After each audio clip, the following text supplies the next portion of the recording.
Rain hammered the windows of Riverside Memorial just past 1 a.m., the kind of storm that made the whole hospital feel smaller, tighter, like the walls were listening. Elena Ward, the night nurse no one ever looked at twice, moved silently through the dim corridor. Her shoulders rounded, her eyes lowered, her presence fading into the hum of monitors and the distant groan of the building settling. But the unease had been growing for minutes, and when the elevator shuddered violently before stopping on the wrong floor, Elena paused mid-step. She heard the heavy metallic click next, the kind of sharp, deliberate sound that didn't belong anywhere near patients trying to stay alive. From the nurse's station, a trembling voice broke the quiet. "Did someone just lock us in?" Another followed, sharper, cracking under fear. "Elena, stay back. Something's wrong." He didn't. She turned toward the shadow forming at the far end of the hall, a tall figure stepping through the dark as if he owned it. His boots hitting the floor with certainty, not confusion. Then his voice rolled through the corridor, deep and cold enough to stop every heartbeat inside that ward. "Nobody move." And while everyone else froze, Elena didn't panic. She didn't retreat. Something in her face shifted, something her co-workers had never seen. Quiet nurse on the outside. Something entirely different underneath. To see the truth behind Elena Ward, hit like and subscribe to Canada's Heartfelt Tales. Rain hammered the glass walls of Riverside Memorial as if trying to warn the people inside that something terrible had already stepped into the building. The storm made the hall lights flicker, and each flicker stretched the shadows long across the polished floors. The air smelled faintly of disinfectant and leftover coffee, but beneath that, something else lingered tonight, an uneasiness that settled in the back of everyone's throat. Elena Ward felt it most. She stood near the supply cabinet, her hands steady even as the fluorescent lights buzzed overhead. She had spent 3 years behind these walls blending into the background, tending to patients, running night shifts no one else wanted, and swallowing every offhand comment about how quiet she was, how she should smile more, how she seemed unsure compared to the younger nurses.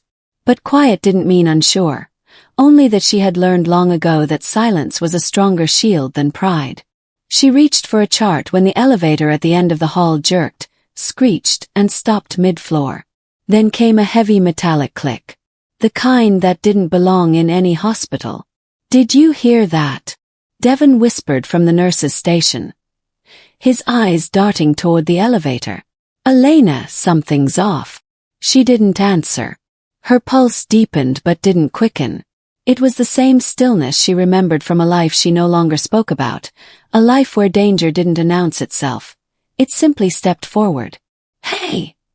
A voice from room 214 yelled, sharp and frightened. Someone's at my door." Devon jumped to his feet. "We need security now." Before he even reached for the phone, the hallway went silent. A shadow detached itself from the darkness and walked forward with a slow, confident stride. The man was big, shoulders squared beneath a soaked jacket, his boots leaving a trail of water on the tile. He didn't run. He didn't hide. He simply moved like someone who believed the entire floor now belonged to him. Then his voice rolled out, cold and steady. "Nobody move." Elena shifted slightly. Not a flinch, not retreat, just a quiet acknowledgement that the peaceful part of the night was over. The figure stepped closer, revealing a face hardened by anger. His jaw clenched tight as if he'd been holding a grudge against the world for years. "Where's Ward 4's lead nurse?" he demanded. "Where's the one who signed my sister's discharge?" Devon swallowed hard. "Sir, you need to calm down." "Calm," the man growled. "She died 2 days later. None of you cared." His eyes swept the hallway, landing on Elena. "Ooh. You look like the type who just watches bad things happen." He stepped toward her.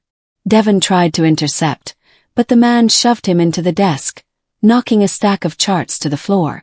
"Elena," Devon gasped. "Don't let him near you." But she stepped forward anyway, breath steady. "Why are you here?" she asked, her voice calm, not fragile. "Tell me what you want." The man hesitated just long enough for anger and grief to twist his expression into something unstable. "I want someone to answer for what happened to her." They all ignored her pain. I'm done being ignored. A door slammed open down the hall, and Nurse Tamara rushed out, unaware of the situation. The man grabbed her by the wrist, pulling her close enough that she cried out. Let her go, Elena said. He scoffed. Why would I listen to you? Because I'm the only one looking at you, she replied quietly. Not past you. Not around you. You want answers. Let her go and tell me the truth. The man froze for a second, surprised at the steadiness in her tone. His grip loosened and Tamara stumbled back. Devon pulled her behind the station. Elena didn't waste breath on relief. Her attention remained locked on the intruder. Your sister. What was her name? Lydia, he muttered. She was my only family. What happened to her was wrong, Elena said. But hurting people here won't bring her justice. Let's talk. Don't drag everyone else into your pain. His hand twitched. Talk. That's all anyone ever says before they lie. He lunged for her wrist. Elena sidestepped, letting his momentum pull him forward. He crashed into the wall with a harsh grunt. Sir, stop. Devon shouted. The man turned back, fury spiraling. You think you're better than me? You think you can judge me? Elena shook her head. No. But I won't let you hurt anyone. Try and stop me, he sneered. The hallway exploded into motion. He threw a punch, heavy, clumsy with rage. But Elena moved with surprising precision, guiding his arm past her and pushing him off balance. He stumbled, nearly falling. What are you? He gasped, stunned. A nurse, she said, who's tired of being underestimated. He reached into his coat for something. Metal glinted under the lights. Panic rippled through the staff. Elena! Devon cried. She reacted instantly, knocking over a rolling supply cart. It crashed into the man's legs, sending him tumbling backward. The object in his hand, a heavy flashlight modified with brass edges, clattered across the floor. He scrambled after it, but Elena slid in front of him, blocking the weapon with her shoe. You brought that here, she said. You came prepared to hurt someone. He reached for the flashlight again.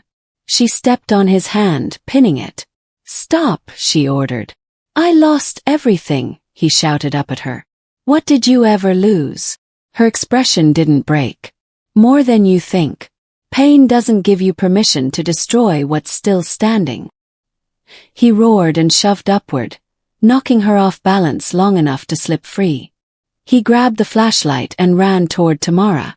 Devon stepped in his way. Back off. The man raised the weapon, ready to strike. Devon! Elena shouted. She sprinted down the hall. The man swung at Devon, but Elena collided with him mid-swing, sending them both crashing against the wall. The flashlight skittered across the floor, spinning until it hit the baseboard with a dull thud. The man shoved her hard, but she held his jacket, absorbing the blow. They struggled, boots slipping on the wet floor as thunder cracked outside. You think you can stop me, he snarled. You're not unstoppable, she said, gripping his arm. You're hurting. He swung at her again, but she ducked. His momentum carried him forward, and he slipped on the wet tiles. He crashed chest first onto the floor, wheezing. Elena dropped her weight on his back and grabbed his wrist, pulling it behind him with controlled force, not cruelty. Let it go, she said. No. It's over. Something in her voice, steady, unshaken, finally broke through his rage. His body went limp. Devon hurried over with security officers storming up the stairwell. They cuffed the man and lifted him to his feet. He didn't look angry anymore. He looked small. As they led him away, he looked back at Elena. I didn't want to. No one ever listened. I'm listening now, she said softly. Get the help you should have had before you came here. Lydia deserved better. So do you? He blinked hard, tears mixing with rainwater on his face. Security pushed him through the stairwell doors. The hallway fell silent except for the storm outside. Tamara stepped forward, voice trembling. Elena, how did you do that? She shrugged gently. I've been through worse nights than this. Devon looked at her differently now, like someone finally seeing the truth. You saved all of us. Elena shook her head. No, we saved each other. But the staff didn't forget what they saw. The quiet nurse who moved with purpose. The woman who stood between danger and everyone else. The one no one ever thanked enough. As the floor settled back into its rhythm, the hospital's administrator arrived, pale and breathless after running from the lower levels. I heard what happened, he said, trying to catch up. Is everyone safe? Yes, Devon said. Thanks to her. Elena opened her mouth to protest, but the administrator raised a hand. Elena Ward. You've been overlooked for too long. That ends tonight. He handed her a new badge. Temporary, handwritten but clear. Elena Ward, acting charge nurse. The team applauded softly, exhausted but grateful. Elena looked at the badge for a long moment, then clipped it to her scrubs. All right, she said quietly. Let's get back to work. The storm outside kept raging, but inside the ward something had shifted. For the first time in years, Elena felt seen, not because she revealed her past, but because she chose to step into her present. And downstairs, the man who tried to tear the ward apart sat in the back of a patrol car, staring at his hands. He wasn't a monster, just someone who finally faced the consequences of every choice he tried to hide behind grief. As the cruiser drove off into the rain, he whispered, "She wasn't weak. I was." For the first time in a long time, justice felt real. Not cruel, not vengeful, but earned. The days that followed felt different inside Riverside Memorial. Word of what happened drifted from room to room, but Elena kept her head down, returning to her rounds as if nothing about her had changed. Yet something had. The people around her moved with a new kind of awareness, like they finally understood the strength she had carried quietly for years. Devon stopped her one evening as she was checking a monitor. You know, he said softly, you didn't just stop him, Elena. You showed us what courage actually looks like. She didn't answer. She only adjusted the sensor on her patient's wrist and whispered, anyone can be brave when someone else needs it. That truth stayed with her longer than the bruises. She realized she had spent so much of her life shrinking herself to stay unnoticed that she'd forgotten. Quiet doesn't mean small. And stepping forward, just once, could change more than a single night. Could change how a person sees their own worth. 1 week later, as the storm-damaged hallway was repaired, she passed the window where everything had begun. The glass still held faint streaks of rain, a reminder of chaos, but also of the night she refused to bow to fear. For the first time in a long while, she allowed herself a small smile. Because healing wasn't just for the patients. Sometimes it was for the ones who held everyone else together. If Elena's story moved you, please like, share, and subscribe to Canada's Heartfelt Tales so we can continue bringing powerful stories to life.